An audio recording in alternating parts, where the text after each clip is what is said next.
Assalamualaikum warahmatullahi wabarakatuh. Alhamdulillahi bini'matihi tatimmus salihat. Wassalatu wassalamu ala Rasulillah wa ala alihi wa sahbihi wa man walah. Yang dikasihi Al-Fadhil pengurusi, sahabat saya Ustaz Ridwan, tak dilupakan kepada pengurusi dan jawatan kuasa masjid, Al-Fadhil Imam 1, Bilal yang bertugas, dan seluruh pimpinan masyarakat, para pendidik, para asatizah, dan hadirin hadirat muslimin muslimat yang dirahmati Allah sekalian. Pertamanya, marilah sama-sama kita memanjatkan rasa puji dan syukur kehadrat Allah Subhanahu wa Ta'ala. Dengan petunjuk serta inayah daripadanya, Allah memuliakan kita semua dengan nikmat iman dan Islam. Dengan kasih sayangnya, kita dipanjangkan usia dan dikurniakan kesihatan yang baik. Dan kita baru sahaja sama-sama mendirikan solat maghrib secara berjamaah. Dan sekarang ini Allah memilih kita untuk kekal berada dalam masjid rumah Allah yang penuh dengan keberkatan ini, dalam bermatlamatkan kita menghidupkan majlis ilmu yang merupakan taman-taman syurga, majlis yang amat disukai oleh para malaikat, dan malaikat berdamping dengan golongan yang sedang menuntut ilmu, bahkan mendoakan rahmat dan keampunan bagi golongan yang sedang menuntut ilmu. Mudah-mudahan kita semua termasuk kalangan orang-orang yang mendapat rahmat dan keampunan di sisi Allah Subhanahu wa Ta'ala. Amin ya rabbal alamin. Alhamdulillah, pada malam ini saya nak mengajak kita merenung satu hadis Nabi SAW yang menjadi tuntutan untuk kita menghayatinya dan juga mengambil perjalanannya. Hadis ini yang saya petik daripada hadis-hadis yang terhimpun dalam kitab 40 hadis peristiwa akhir zaman, dalam memberi suatu gambaran bagaimana Nabi mengingatkan kepada kita dunia Islam menjadi sasaran pemusnahan. Dunia umat Islam akan menjadi sasaran musuh-musuh Islam untuk dibinasakan, untuk dihancurkan. Namun hadis tersebut hadis yang masyhur an Ummul Mukminin Zainab binti Jahshin radhiyallahu ta'ala anha qalat, inna an-nabiyya sallallahu alaihi wasallam dakhala 'alaiha fazi'an yaqul la ilaha illallah wailul lil arab min syarri qad iqtaraba futihal yawm min radmi ya'juj wa ma'juj mithla hadhihi wa halaqa bi usbu'aihi al-ibhami wallati taliha faqultu ya Rasulullah anahliku wa fina as-salihun qala na'am idza kathura al-khabath muttafaqun alaih. Maksudnya daripada Ummul Mukminin Zainab binti Jahshin. Zainab binti Jahshin adalah isteri Nabi SAW. Para isteri Rasulullah mendapat pangkat gelaran Ummul Mukminin, khusus bagi mereka. Maka Zainab binti Jahshin menyatakan dalam riwayatnya menyatakan bahawa pada suatu hari Rasulullah masuk ke dalam rumah, kelihatan cemas dan juga bimbang. Lalu baginda sambil-sambil itu bersabda dengan berkata, La ilaha illallah, celaka dan binasalah bangsa Arab. hari ini telah pun terbukanya dinding, tembok yang menghadang, yang menyekat Ya'juj dan Ma'juj sebesar saiz ini. Nabi tunjuk. Lalu ditemukan jari baginda SAW itu, jari telunjuk dengan hujung ibu jari baginda. Nabi memberi gambaran isyarat dinding Ya'juj dan Ma'juj yang dibina tembok ke atas mereka itu telah pun berlubang seperti ini, sebesar saiz ini. Lalu Zainab binti Jahshin bertanya Nabi SAW, adakah kita akan binasa sedangkan bersama kita masih wujud di kalangan orang-orang yang soleh? Lalu Nabi bersabda, benar, ya, akan wujud, akan berlakunya juga jikalau banyaknya bertebarannya kekejian, kejahatan, kerosakan yang dilakukan oleh manusia. Hadis muttafaqun alaih ataupun hadis yang diriwayatkan oleh Imam Muslim dan Imam Bukhari. Hadis ini memberi suatu gambaran kepada kita bagaimana tuntutan Rasulullah ke atas kita selaku umat baginda, umat akhir zaman, supaya berperanan memenuhi kedudukan apa yang telah Allah perintahkan dalam Al-Quran mengenai kita umat akhir zaman ini. Allah telah memuji dan menobatkan kita umat akhir zaman ini pada kedudukan yang mulia yang disebut oleh Allah dalam surah Al-Imran. Wa kadzalika ja'alnakum ummatan wasatan litakunu syuhada'a 'alan nas wa yakuna ar-rasulu 'alaikum syahida. Surah Al-Baqarah ayat 143.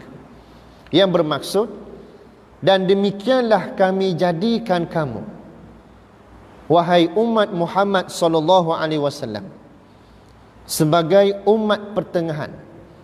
Jadi maksudkan umat pertengahan ini ialah sebagai khairul ummah, sebaik-baik umat yang muncul di celah-celah di tengah-tengah masyarakat yang sedang rosak, masyarakat yang dalam keadaan huru-hara. Lalu umat Rasulullah ini tampil dengan berpegang teguh melalui Al-Quran dan Sunnah, lalu menjadi persaksian, menjadi suatu contoh dan model kepada manusia yang menyaksikannya. Dan Rasul menjadi saksi pula di atas apa yang dilakukan oleh umat Rasulullah ini yang bersifat dan berjiwa demikian pada hari akhirat kelak. Maka ini kedudukan kita umat akhir zaman, umat Muhammad sallallahu alaihi wasallam, yang bermula daripada generasi awal umat Islam yang dibentuk dan dibina oleh Nabi SAW di zaman baginda sallallahu alaihi wasallam. Namun bagaimana itulah hakikat kedudukan kita umat akhir zaman ini. Kita mesti berperanan melaksanakan tanggungjawab tersebut. Namun hadis tadi, Nabi SAW telah pun menyatakan suatu perkataan yang membawa kepada kejutan. Khususnya Zainab, isteri baginda itu, mendengar perkataan itu amat terkejut. La ilaha illallah wailul lil Arab. La ilaha illallah, Nabi mengucap dengan kalimah tauhid, tiada Tuhan yang disembah melainkan Allah. Lalu Nabi menyambung, celaka dan binasalah bangsa Arab. Nabi memberi satu tarikan ataupun perhatian kepada kita bahawa Nabi sebut bangsa Arab itu akan mendapat kecelakaan. Di sini ulama hadis membahaskan yang disebut bangsa Arab itu bukan hanyalah khusus kepada bangsa Arab.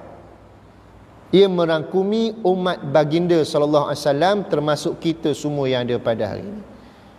Namun kenapa Nabi sebut bangsa Arab? Sebab zaman awal Nabi diangkat kenabian, dibangkit untuk melaksanakan tugasan kenabian, bermula di kalangan bangsa Arab.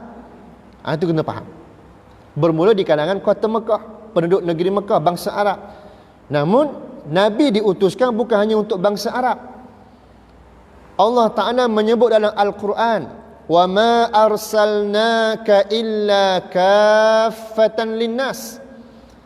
Tidaklah kami utuskan engkau wahai Muhammad sallallahu alaihi wasallam melainkan untuk semua manusia. Maknanya bukan bangsa Arab saja. Mana-mana bangsa yang wujud di alam dunia ini adalah merupakan umat Nabi sallallahu alaihi wasallam.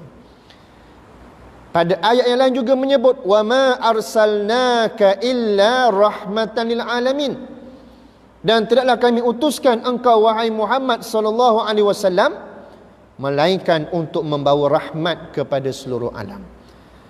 Ajaran Al-Quran, wahyu yang Allah turunkan itu mesti diterap, mesti disuntik kepada semua manusia di alam dunia ini. Dan sesiapa yang mengecapi nikmat petunjuk agama Allah Ta'ala tadi, dia berada pada kedudukan mendapat rahmat Allah Ta'ala. Itu maksudnya. Maka bila Nabi sebut celaka bangsa Arab tadi, menggambarkan termasuk umat baginda yang lain. Bagaimana kecelakaan itu terhasil? Nabi kata, Nabi sabdaan baginda tadi ialah, hari ini telah pun terbukanya dinding ataupun tembok Ya'juj dan Ma'juj. Ya'juj dan Ma'juj ni siapa kau? Rasa pernah dengar tak? Ya'juj dan Ma'juj kat mana kita dengar ni? Kalau baca surah Al-Kahfi, jumpalah perkataan tu. Pada ayat 90 lebih akan jumpa dengan perkataan Ya'juj dan Ma'juj ni. Hatta idza balagha bainas saddain wajada min dunihima qauma la yakaduna yafqahuna qawla qala ya zal qarnain inna ya'juj wa ma'juj mufsiduna fil ard. Itu dia. Di saat Zulkarnain sampai di dua pergunungan, lalu dia mendapati satu kaum yang tidak difahami bahasanya. Lalu kaum tersebut mengadu kepada Zulkarnain, wahai Zulkarnain, sesungguhnya Ya'juj dan Ma'juj telah melakukan kerosakan, kejahatan kepada kami.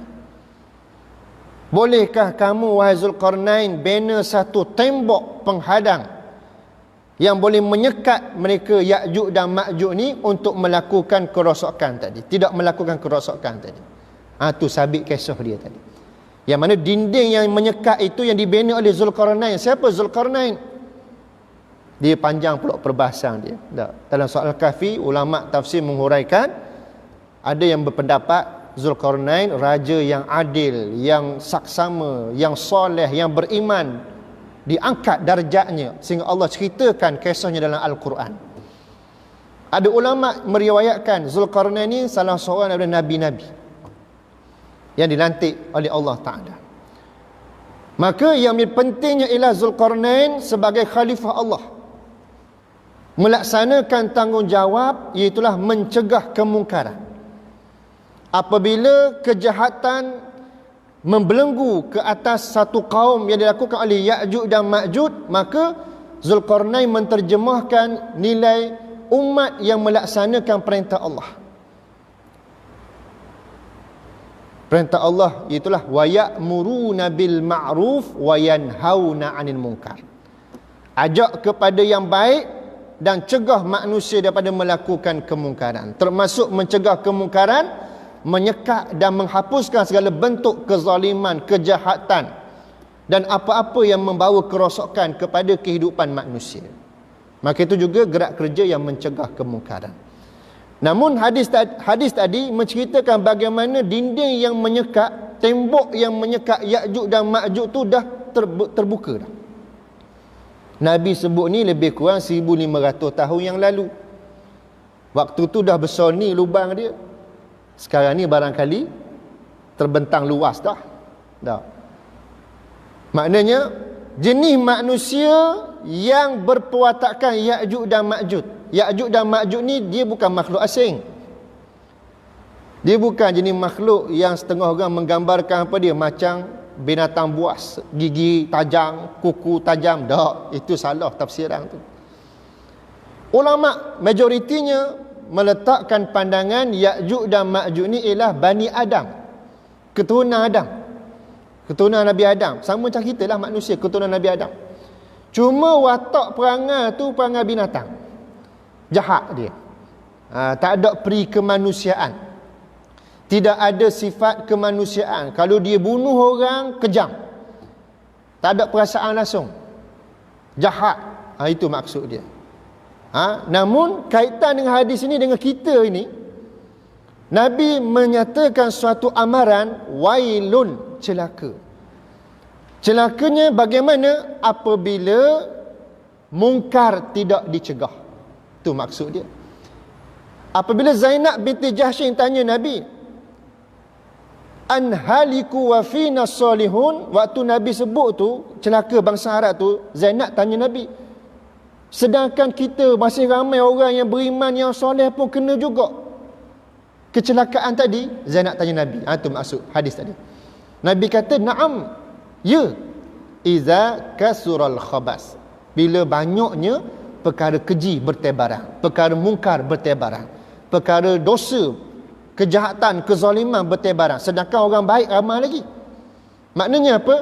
Di sini membawa gambaran kepada tuntutan Nabi kepada kita umat baginda ini.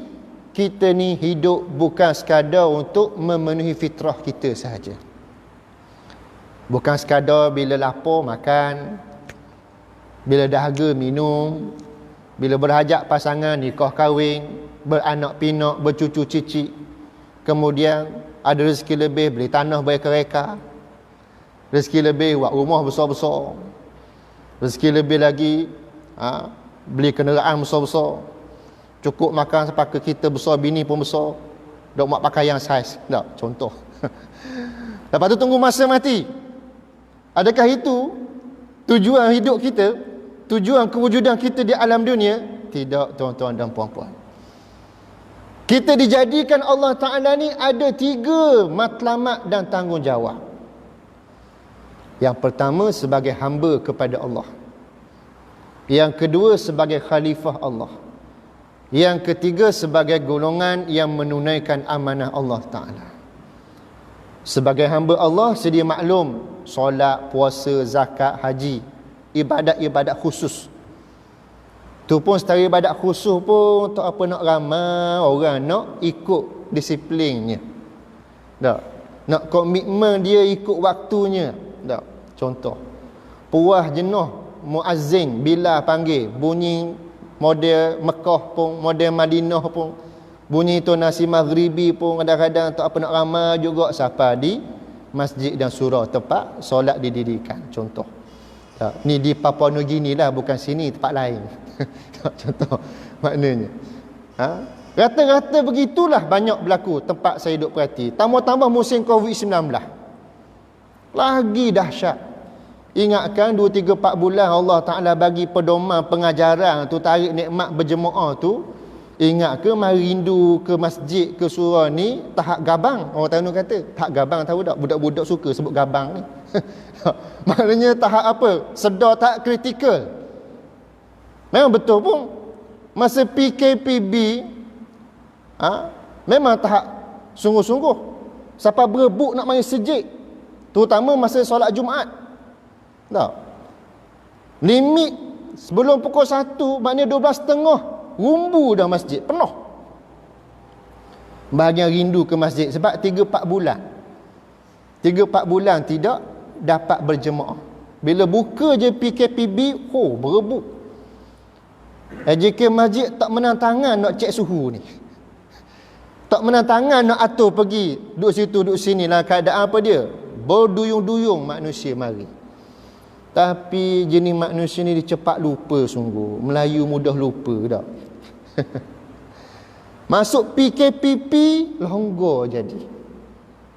Kalau solat Jumaat ni saya tengok rata-rata masjid, saya berkhidmat pergi berkhutbah, beri tazkirah sebelum Jumaat ni, rata-rata masuk PKPP ni dia jadi apa? Lereh orang kita. Dulu berebut beratur nak masuk masjid, learning, tunggu mana, marilah berjemaah. Puas panggil je ke masjid, suruh mari masjid awal. Tak. Ni masalah kita ni. Kadang-kadang kita ni cepat benar lupa. Patut Tuhan tarik nikmat sekejap. Jenis manusia ni bila hilang nikmat dia baru reti nak hargai nikmat. Tak. Panduannya begitulah. Kebanyakan rata-rata masa susah, doa sokmo, sembahyang hajat sokmo, sembahyang sunat sokmo. Bila senang lenang kaya raya, kadang lupa dah. Lupa nak berdoa, lupa nak bangun malam bertahajud. Kadang-kadang tangga sejid dah apok dah. Tak. Setengah-setengah manusia masyarakat kita lah. Saya sebut ni atas umum. Tak ada tuju mana-mana. Cuma kalau ada terkena tu, maknanya sebagai muhasabah lah maknanya. Tak. Tapi saya tak ada kaitan tuju siapa-siapa ni. Saya sebut secara umum. Maknanya banyak berlaku begitu di mana-mana tempat. Ni PKPP ni susah nak dapat apa? Crowd. Ramai orang mari ready tunggu apa? Duduk iktikaf dalam masjid dan sebagainya. Hujung-hujung waktu bila nak azan penuh lagi baru nak masuk masjid. Mana lewat dah. Kalau dia tahu fadilat, ada hadis Nabi yang menjanjikan siapa yang datang awal hari Jumaat ni, pada awal pagi dia bermula dengan mandi sunat hari Jumaat, kemudian dia niat nak datang awal ke masjid, beriktikaf, berzikir dan sebagainya, dia ada fasa-fasa waktu yang disebut oleh Nabi SAW. Siapa mari awal waktu yang special tu, dia dapat apa dia? Ibarat dia korban seekor unta. Fadilat pahala dia. Siapa mari lewat sikit tapi masih kategori awal lagi. Dia seolah-olah ibarat fadilat dia korban seekor lembu. Mari awal lagi tapi fasa yang ketiga, dia seolah-olah berkorban, dapat pahala berkorban seperti seekor kambing jantan yang bertanduk. Ini hadis Nabi. Dia menyebut berkenaan dengannya. Siapa yang fasa yang keempat datang tapi masih dalam kategori awal, dia seolah berkorban dengan sejumlah seekor ayam. Yang kelima, mari fasa yang kelima, masih lagi dalam kategori awal, sebelum lagi khatib naik atas mimbar, maka dia seolah berkorban dapat pahala sebiji telur. Fasa yang keenam, tak ada dah, boleh telur temelang dah. Fasa yang keenam tu khatib naik mimbar dah. Bila dah khatib naik mimbar, waktu tu malaikat semua dah hadir untuk sedia untuk mendengar khutbah yang nak disampaikan oleh siapa dia? Oleh khatib. Itu gambaran hadis, mafhum hadis yang saya sebut. Hadis riwayat Bukhari dan Muslim juga. Hadis sahih. Dalam menyatakan fadilat dan kelebihan mereka yang datang awal ke masjid pada hari Jumaat. Tapi kita ni hilir dok. Sombong, tak mau ambil fadilat tu. Lewat mari. Macam ibarat kalau pergi jamuan kenduri kahwin, maknanya apa? Boleh reja-reja lah. Dah salah niat nak bahagia bok lah. Ataupun nak bahan apa ni, tulang batang pinang ke apa, asal duk mimpi lah. Sebab mari lewat dah. Mana boleh hak reja-reja dah. Itu maksud dia. Maknanya begitu ibadat dia. Namun itu bab ibadat. Namun longgarnya kita bab ibadat fardi khusus untuk kita pun kadang-kadang kita dah ambil berat dah. Semetelah dalam perkara ibadat yang merangkumi melibatkan masyarakat umum ni. Sehingga Nabi membimbangkan, Nabi menyatakan bimbangnya baginda kepada kita ni apa dia? Walaupun banyak kelihatan orang-orang yang masih istiqamah beramal dengan perkara ibadah tadi, tapi dalam bab kemasyarakatan ni, dalam mungkar bertebaran berlaku, perkara keji dan maksiat berlaku, dia wak sepeli, wak tak nampak. Dia hanya fikir penting diri dia sendiri je. Tak apalah, yang penting aku jaga sembahyang aku, sudahlah. Tak. Sebab kubur masing-masing, dia kata. Betul dah, hujah kita betul, kubur masing-masing. Sebab kubur masing-masing kita kena cakna orang lain tak? Kalau kubur boleh sharing, boleh berkongsi, tak apa, boleh tolong cakap wakil dia. Tak.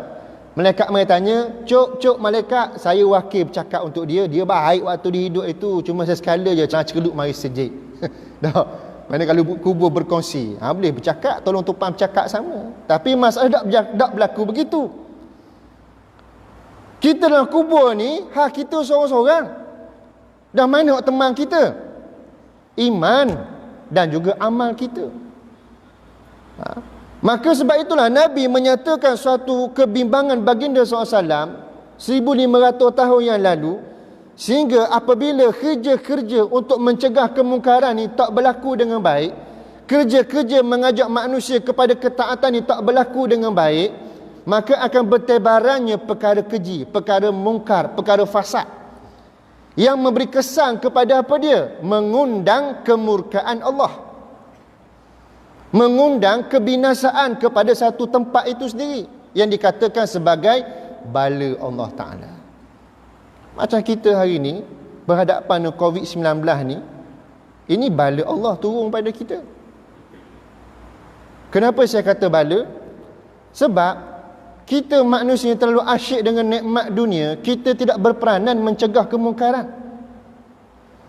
Muka kat mana ustaz? Tak ada orang kacau nak main masjid. Alhamdulillah bab tu tak ada orang kacau main masjid.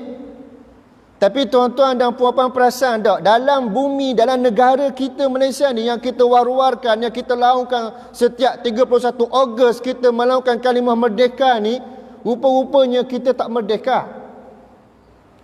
Kenapa saya berkata demikian? Dalam konsep sudut kemerdekaan kita yang dituntut oleh Allah ialah kita bebas untuk melaksanakan syariat Allah. Namun kita ni bebas ke tidak melaksanakan syariat Allah? Jawab dengan jujur. Sebab kita terikat dengan undang-undang penjajah, Lok-Rek. Dalam masa yang sama, bila kita terikat dengan undang-undang penjajah, Lok-Rek tadi, kita tak mampu untuk melaksanakan agenda wa ya'muruna bil ma'ruf wa yanhauna 'anil munkar. Kita tak mampu nak mencegah apa dia? Pusat-pusat perjudian. Kita tak mampu nak mencegah pusat-pusat hiburan yang ada unsur-unsur pelacuran, penzinaan. Kita tak mampu untuk mencegah tempat yang mabuk seperti pub-pub kelab malam yang diedarkan minuman keras. Itu maksud saya. Maknanya kita ni syok sendiri je ibadat kita ni. Itu Nabi sebut wailul lil Arab, celaka bangsa Arab dan umat baginda termasuk kita ni. Sebab apa? Di kalangan orang Islam ada yang syok sendiri dengan ibadat yang dibuat tu cukup dah untuk jadikan bekalan dia nak menghadap Allah Ta'ala. Sedangkan tuntutan kita lebih luas yang Allah Ta'ala sebut dalam Al-Quran. Antaranya Allah Ta'ala menyebut apa dia? Dalam surah Al-Imran ayat 109. Wal takum minkum ummatun yad'una ila ya'muruna bil ma'ruf wa munkar wa ulaika. Dan hendaklah ada di kalangan kamu satu umat, satu kumpulan, satu golongan. Apa yang perlu dibuat oleh umat dan kumpulan manusia itu? Yad'una ilal khair, menyeru kepada apa dia? Al khair. Apa itu al khair? Ulama tafsir menghuraikan al khair itu asasnya bermaksud kebajikan. Tetapi kebajikan itu sendiri menggambarkan maksudnya ialah al-Islam. Dinul Islam, agama yang Allah turunkan kepada kita. Yang pada agama itu merangkumi padanya kebajikan. Kebajikannya apa? Ialah kita mesti menyelamatkan orang. Menyelamatkan ni bomba je ustaz JPAM dah. JPA. Hak tu hak dari sudut nama agensi. Kita ni bergelar umat Islam, kita mesti bertindak sebagai penyelamat. Penyelamat, kerja-kerja penyelamat tadi bermaksud dalam perkara kebajikan juga. Kat mana hak bahaya? Hak bahayanya sekarang ialah di kalangan manusia itu ada yang tidak lagi bertuhankan Allah. Manusia ni lahir ke sebut apa dia? Uludin yuladu al fitrah. Setiap kelahiran manusia itu dilahirkan ke muka dunia ni fitrahnya bersih. Melayu, Cina, India, Afrika, Kadazan, Jepun, Korea. Apa nama bangsa kelahiran tu yang bersifat bayi tu fitrah mereka bersih. Sebab tu bayi ni bila dia mati, anak siapa-siapa sekalipun, mereka ahli fitrah. Tiada hisab untuk mereka ni. Namun Nabi sebut fitrah. Fa'abawahu, ibu bapanya lah yang mencorakkannya. Yuhawwidanuhu, sama ada menjadikan anaknya Yahudi, au yunassiranhu, ataupun menjadikan anaknya Nasara, ataupun yumajjisanuh, menjadikan anaknya Majusi. Maknanya apa? Kelahiran semua manusia ni bersih. Tapi jadi masalahnya ialah acuan mokpok tadi, bila dah pemikiran Yahudi lah jadi. Pemikiran Nasara lah jadi. Pemikiran Majusi lah jadi. Maknanya apa? Kita kena selamatkan. Kita kena pastikan mereka itu tidak kekal berada pada kedudukan Yahudi, kedudukan Nasara dan kedudukan Majusi. Itu maksud saya. Untuk memenuhi kedudukan ayat tadi, yad'una ilal khair, mesti kita wujud satu kumpulan manusia, satu rangkaian manusia yang ada gerak kerja yang demikian. Di mana susulan lepas pada itu, wa ya'muruna bil ma'ruf, suruh kepada yang baik, wa yanhauna 'anil munkar, cegah munkar.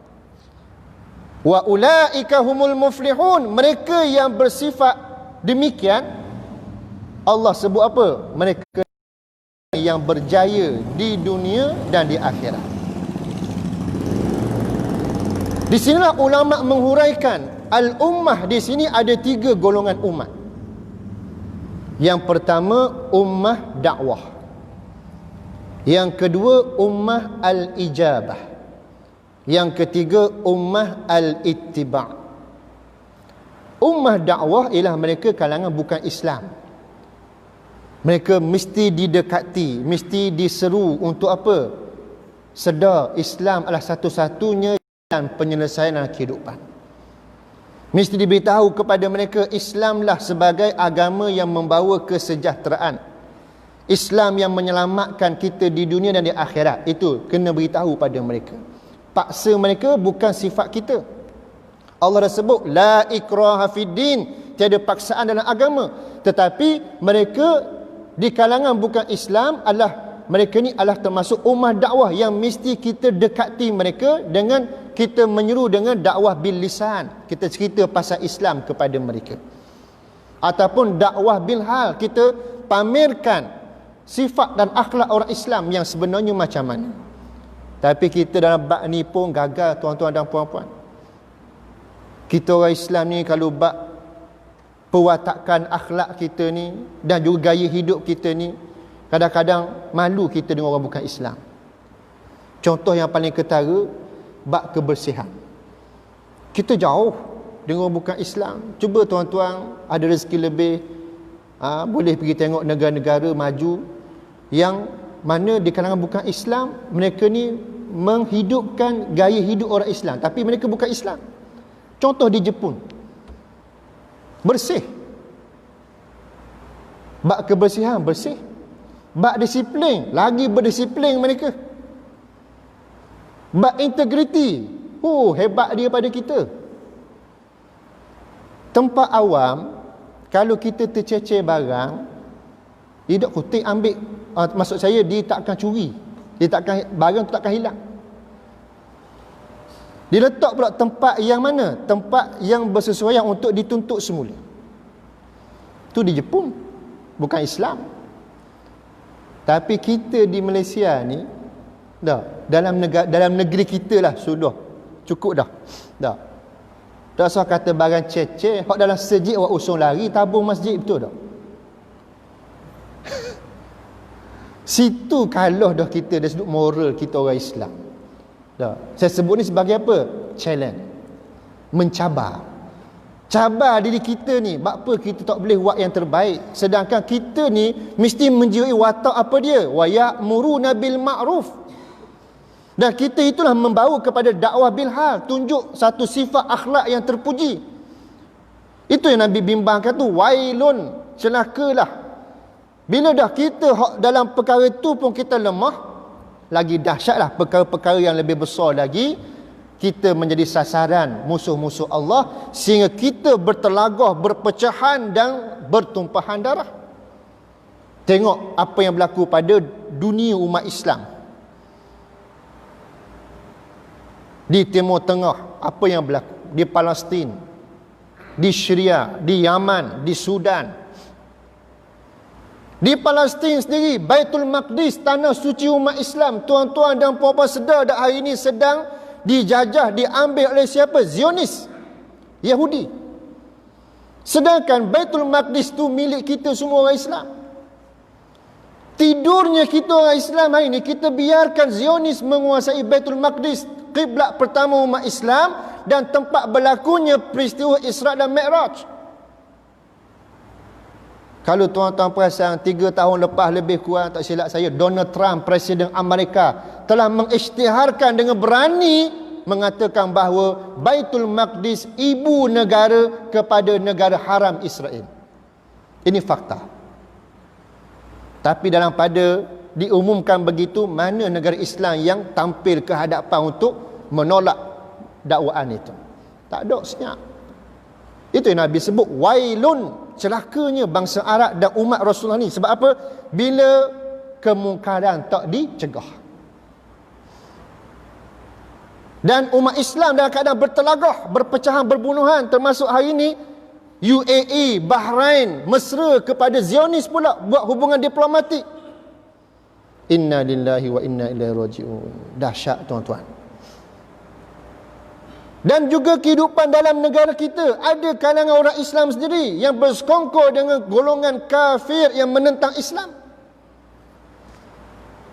sehingga memporak-perandakan agenda penyatuan umat Islam. Ini yang dimaksudkan Nabi SAW tadi.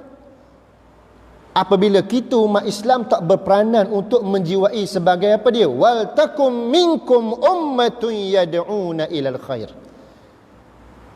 Kita mesti menjiwai diri kita sebagai orang yang mengajak kepada kebaikan. Kita mesti selamatkan orang lain.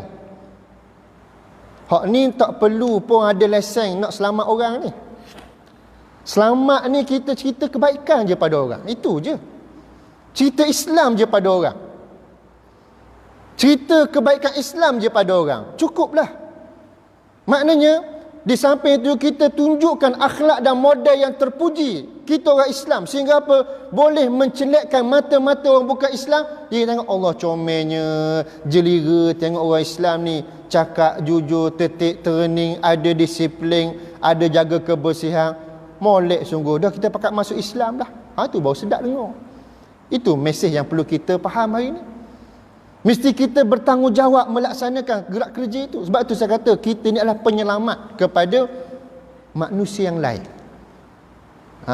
Tak kira lah kita latar belakang kita orang cocok tanam ke, orang yang bekerja makan gaji ke, kita adalah penyelamat kepada manusia yang lain. Kita kena pegang buah tu. Sebab apa? Nak memenuhi ayat yad'una ilal khair tadi. Sebab kita nak memenuhi sebagai kita ni ummah al-ittiba'. Kita beriman dengan ajaran Nabi SAW, kita beramal dengannya, dan kita menyambung legasinya, menyambung gerak kerja yang telah pun diasaskan oleh Nabi SAW. Maka barulah kita akan mampu membina sebuah masyarakat yang harmoni dan sejahtera. Memenuhi pula aspirasi kerajaan negeri, mencanangkan pula negeri Terengganu ni supaya menjadi sebuah negeri yang memiliki maju, berkat dan sejahtera pula. Maksudnya apa? Biar kita ni, masyarakat, rakyat ni, sehingga menjiwai nilai Islam itu mengundang kepada keberkatan. Dah mari kat mana berkat tu? Allah dah cerita dalam Al-Quran. Lau anna ahlal qura amanu wattaqau lafatahna alaihim barakatim minas samai wal ard. Sekiranya penduduk satu negeri itu beriman dan bertakwa. Ini tuntutan kepada kita ni. Kita mesti memenuhi kedudukan kita sebagai orang yang beriman. Bila orang beriman ni maknanya apa? Kesedaran nak berjemaah di masjid, biar gak siapa apa rumbu dok muat sejik. Baru senang nak akad bajet besar sejik dah. Ni nak akad bajet nak suruh besar sejik, orang tak pernah ramai masjid. Contoh maknanya. Ya. Majlis ilmu mesti diperkasakan. Mesti dihidupkan 5 hari, 7 hari tu. Allah, kalau comel majlis ilmu berjalan 7 hari ni, yakin insya-Allah orang kampung Nibong ke kampung mana ke, dia akan terbina satu tamadun masyarakat yang hebat. Sebab apa? Dengan ilmu membawa kepada kesedaran yang menghasilkan nilai keimanan dan ketakwaan. Maka bila Allah sebut lau anna ahlal qura amanu, jika satu penduduk negeri itu, satu penduduk kampung itu beriman dan bertakwa, wattaqau la fatahna, nescaya kami akan bukakan ke atas mereka. Allah nak buka apa? Barakat, keberkatan yang banyak. Bila sebut berkat yang banyak ni macam-macam. Nikmat sihat, nikmat keselamatan, nikmat kesejahteraan, rezeki melimpah ruah. Mana tahu silap-silap akhir bulan Tuhan nak bagi berkat lebih tepat ni, biar sejik penuh mah bawah tanah ni. Tak mustahil. Innama amruhu iza arada syai'an an yaqula lahu kun fayakun. Tak mustahil. Itu kuasa Allah. Cuma kita je kena buat kerja tu. Tak. Allah nak bagi nikmat rezeki kepada kita ni tak disangka-sangka. Kan kita sebut, kita baca dalam ayat Quran. Orang Melayu kita kata apa? Ayat 1000 dinar. Tak. Tapi dalam Quran tak jumpa ayat 1000 dinar. Carilah ke isi kandungan surah. Mana ayat 1000 dinar, surah 1000 dinar? Tak ada, tak jumpa tuan-tuan dan puan-puan. Yang ada surah Talak. Ayat tu termasuk dalam surah Talak. Yang berbunyi wa may yattaqillah yaj'al lahu makhraja. Barang siapa yang bertakwa kepada Allah, Allah buka jalan keluar baginya, wa yarzuquhu min haitsu la yahtasib, dan akan direzekikan kepadanya tanpa disangka-sangka rezeki itu datang kepadanya. Maknanya apa? Kena penuhi ciri-ciri takwa. Itu yang penting. Dah, bukan tepek pak dahat dinding tunggu rezeki golek mari. Jangan, tu khurafat namanya. Dah, hak saya banyak dengar kita salah pegang apa dia? Tepek ayat 1000 dinar, pak dahat dinding, insya-Allah mau rezeki. Cerah masa depan. Salah pegangan tu. Bukan sebab tepek dinding dak. Maksud dia kita beriman dengan ayat Allah Taala tadi. Allah kata yattaqillah, siapa yang bertakwa. Dia sebut bertakwa ni apa tuntutan Allah kepada kita, kita buat tak kira dah apa berlaku. Itu maksud dia. Yang barangkali dalam melunaskan takwa tadi, melaksanakan tanggungjawab tadi, mungkin kita akan berhadapan dengan kemarahan musuh, berhadapan dengan kejahatan musuh-musuh Allah yang boleh menghilangkan nikmat apa dalam genggaman kita tu. Tapi Allah kata apa? Jangan bimbang, Allah akan beri jalan keluar. Kalau takdir habis rezeki, habis hatemah pun apa dia? Allah akan ganti rezeki tanpa disangka-sangka. Itu maksud dia. Itu maksud dia. Maka sebab itulah kita hari ini tengok pada hadis Nabi tadi, kita mesti pastikan segala bentuk al-khabath, sesuatu yang keji, yang melampaui batas, yang bersifat membawa kerosakan kepada masyarakat, termasuk perpecahan dan sebagainya, kita benteras, kita bendung dan kita cegahnya. Sebaliknya kita bina kesatuan umat Islam, kita membina keutuhan umat Islam, dan rahsia yang paling kuat ialah dengan solat berjemaah, dengan ilmu kefahaman yang akan membawa kekuatan kepada umat itu sendiri, insya-Allah. Maka itulah yang saya sarankan dalam suasana dan keadaan kita masa yang terhad ini. Mudah-mudahan dengan apa yang dikongsikan pada sebentar tadi membawa kepada suatu motivasi buat kita dan kesedaran untuk kita semua, dan mudah-mudahan kita semua mampu menterjemahkan sebagai khairul ummah kita di akhir zaman ini, agar Allah mengiringi kita dengan rahmatnya, redanya yang membawa kepada pertolongan dan kemenangan buat kita semua, insya-Allah, terutama di zaman kita yang berhadapan dengan kerja-kerja yang perlu kepada akidah dan tauhid yang kuat, dan juga pengorbanan yang besar serta kesabaran yang tinggi sebab musuh-musuh Allah begitu hebat perencanaan mereka dalam menggagalkan kesatuan umat Islam dan menggagalkan keutuhan dan kedaulatan Islam itu sendiri. Maka kita mesti menjiwai para sahabat dan kita kembalikan semula kegemilangan umat Islam dengan kembalinya kita kepada Al-Quran dan Sunnah, dan insya-Allah Allah akan membantu kita insya-Allah. Dan saya mengetahui sekadarnya pada malam ini. Mohon maaf terkasar bahasa kekurangan sepanjang saya menyampaikannya, dan kita perlu terhad masa dengan terikat SOP PKPP ni pun dah lebih sikit waktu. Saya ambil sikit waktu tuan-tuan dan puan-puan. Al-Maklulah moga mari pertama kali dah, moga mari depa ke biar padang dah, dan masa sikit banyak luang masa boleh cakap banyak sikit dah. Maknanya jangan mari jauh-jauh cakap dalam 10 minit 20 minit rasa tak lepas hawa dah, mana biar dan betul orang kita sikit. Maknanya tu mudah-mudahan dengan sedikit perkongsian tadi dapat memberi suatu manfaat kepada kita bersama, dan mudah-mudahan kita semua lebih dekatkan diri kita kepada Allah agar kita menjadi hamba Allah yang benar-benar bertakwa insya-Allah. Maka itu sekadarnya. Wallahu alam. Aqulu qauli hadza wa astaghfirullahal azim li wa lakum. Assalamualaikum warahmatullahi wabarakatuh.